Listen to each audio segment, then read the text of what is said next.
Hey YouTube, I have an interesting article for you from the Coin Telegraph. But before I get into that, I want to show you my new coffee cup that I have for sale. Will work for Bitcoin coffee cups. They're for sale in my on my store. Well, it's more of a blog actually. It's the let me go there. My goodness, I don't even have it open and ready to show you. The new Gold Rush .biz. Uh, anyway, let's see. I'll put a link in the description to where you can get the mug, but also we have the t-shirts. They're in stock, so they're ready to ship. So if you want a coffee cup or a shirt, just go to my website and you can pay in cryptocurrency. One of 52 cryptocurrencies through coinpayments.net. Anyway, back to the article. John McAfee's he's in the news again. He's saying Bitcoin is not bubble, says John McAfee in interview with RT. Says cybersecurity expert John McAfee explained why Bitcoin is not a bubble.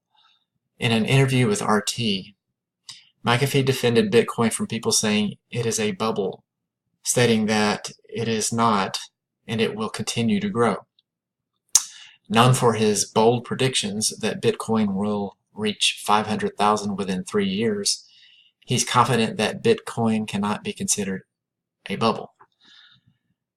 John McAfee is a president of a company they're going to start, if they haven't already, start mining Bitcoin. So, I mean, he's invested heavily in it.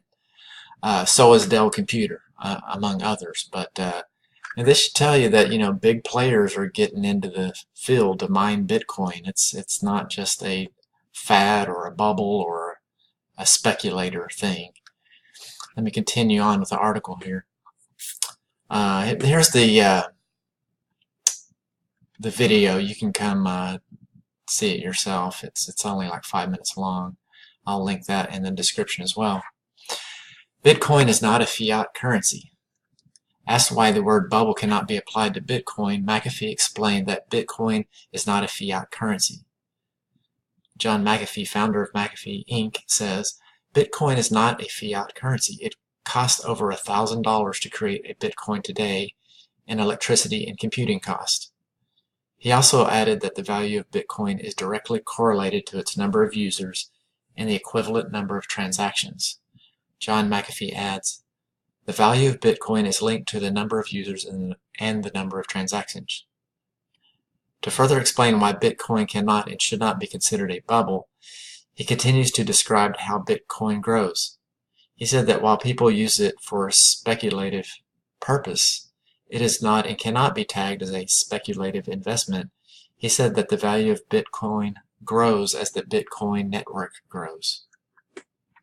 He explains, it is not a speculative investment, even though it is being used as such by other people. As Bitcoin network grows, the value of Bitcoin grows. As people move into Bitcoin for payments and receipts, they stop using US dollars, euros, and Chinese yuan, which in the long term devalues these currencies. Bitcoin stability. Meanwhile, asked about Bitcoin stability with regards to Mark Cuban's tweet, which resulted in Bitcoin's drop, McAfee said it has no relation whatsoever. He said temporary fluctuations are meaningless and are only created by speculators who don't have fundamental understanding of blockchain technology. In closing, McAfee said that Bitcoin is not something you pick out in the air because there is a metric to it. The more people use Bitcoin, the more valuable it will become. That's the only metric we can use. And the other thing is that, people say that Bitcoin is volatile. I mean, I've said it myself, but in terms of dollars or fiat currency, it's volatile. if you didn't care about the price of the US dollar or the euro, you know, Bitcoin would be stable.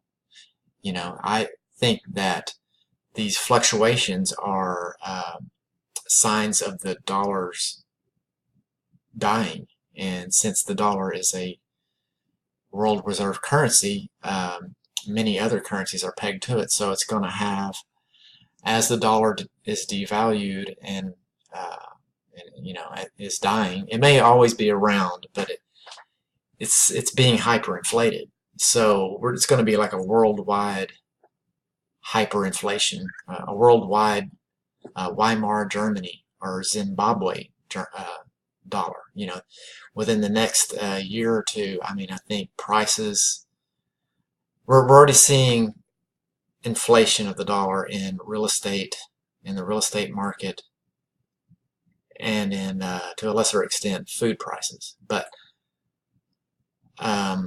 you know, in the stock market too, because that's going up. But you know, if the dollar is losing value and the stock market continues to go up, it just means that it's going up in devalued dollars. So I mean, Bitcoin is the future. Whether the you know, the U.S. government or various other governments create their own cryptocurrency as the official currency, Bitcoin will always be its own cryptocurrency, separate, regardless, because it can't be stopped. And that's the main point that a lot of these people do not understand, that people are slow to understand yet, is that it's decentralized, meaning it's on thousands, if not, you know, millions of computers, which all have a copy of the blockchain. So if you stop one computer, or 10 or 20 or 100 or 1,000, I mean, you still can't stop Bitcoin because it's decentralized. That's one of the main points about Bitcoin. It was made to oppose the Federal Reserve System that, you know, bailed out the banks in 2008. That's when it was, you know, when the white paper was born. You know, out of that debacle was Bitcoin created. And you know, it's perfectly positioned to, you know, to be able to, for you to flee out of fiat currency and into something that's going to retain its value. And McAfee is predicting a $500,000 within 3 years. That's a big statement. So, but if it even comes close, I mean, even at today's prices, which people say is, oh, that's expensive, you know, over $4,000, it's nothing compared to $500,000 per Bitcoin. I've also heard somebody on YouTube in the comments section, there's always, it brings up a lot of debates, you know, about Bitcoin versus, you know, gold and silver, you know, as a sound currency. I mean, it doesn't, you don't have to do one or the other. You can do both. They're not competing. Bitcoin and precious metals are competing against the dollar. That's the competitor. But hold on, let me, you know what, actually, I got off on a rabbit trail there. Hold on. I'm going to pause this for a second. Hold on. Okay, now I remember what I was saying. Somebody said, hey, with Bitcoin being at $4,000, it's too expensive for the average American or the average you know, citizen to afford. You know, especially poor people. You know, this is another, you know, thing for rich people. But the thing is, you can invest in a fraction of a Bitcoin. You can buy, you know, 1 cent in Bitcoin, you know, or $1 or $5 or whatever. You know, in the future we may be talking about milli Bitcoins, or, you know, may have a different word for it, like we have, you know, cents for, you know, instead of dollars. 1/10 or 1/100th of a dollar is 1 cent. Well, you know, may have a word for the Bitcoin, 1/10 and 1/100th and maybe 1/1000th, you know, a millicent or a milli Bitcoin or something. So, you know, these are all arguments that people have not really thought through very much. You know, they're slow to come around. And another person that I listen to and I buy his reports is Cliff High's Webbot. which, in theory that there's evidence, that its predictions have some, validity to it, which if you know nothing about it, it predicts the future, and it's a software that crawls the web and looks for certain type of emotional language. He studies language and these emotional values that predicts out in the future. But, in the near-term future, it's more accurate.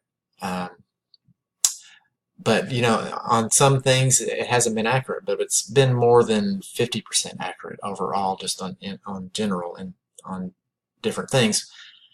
But he found that in the cryptocurrency space that his reports are really accurate, especially the near-term data. So he's been making predictions on cryptocurrencies and the price of Bitcoin and the actual charting patterns of Bitcoin. He calls them alligator teeth because they'll go up high and they'll crash, then go up high and then crash. There's a pattern like that. It's called alligator teeth. So, the next peak is 4888, so 4,888 or around there. Then, in this fall, September or somewhere beyond, the next peak after that is 688.88. It always, for some reason, tends to come in with these 8 numbers, repeating. But his prediction for February of next year is 13,800. So, I don't know if it's going to actually be that, but if it's close, it's true. I've heard other people predict. I heard I don't remember exactly. It's some investment banker or hedge fund manager that predicted 13,000 by the end of the year or early next year. I don't remember exactly on that one, but here is so we're seeing the potential for large growth, exponential growth, and the longer you wait, if you haven't got into Bitcoin yet, the more you're missing out on. Okay, and all this debate about whether it can be taken away if the internet goes down. The internet's not going to go down. The elite don't want the internet to go down because that's how they control everything, through the internet. Electricity, in order for an EMP to take out the whole United States, there's been, military war college studies on this where they would all have to be, numerous EMPs all have to explode at the same time all over the United States. So, the probability of that happen is near impossible. So there may be a region that takes out, but the internet's not going down. The whole grid's not going down for the U.S. So these are, all things that people worry about as far as Bitcoin. Even if that did happen, if the grid went down, the last thing you'd be worried about is a Bitcoin. Because it'll be a Mad Max scenario anyway.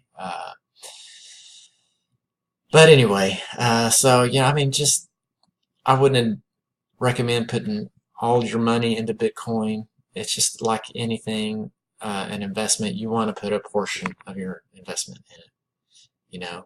I have a portion of mine into silver, some into gold, but mostly silver, but also Bitcoin. So anyway, I may be just preaching to the choir here, but just wanted to share that article with you. So that's it for me for today. Have a good day.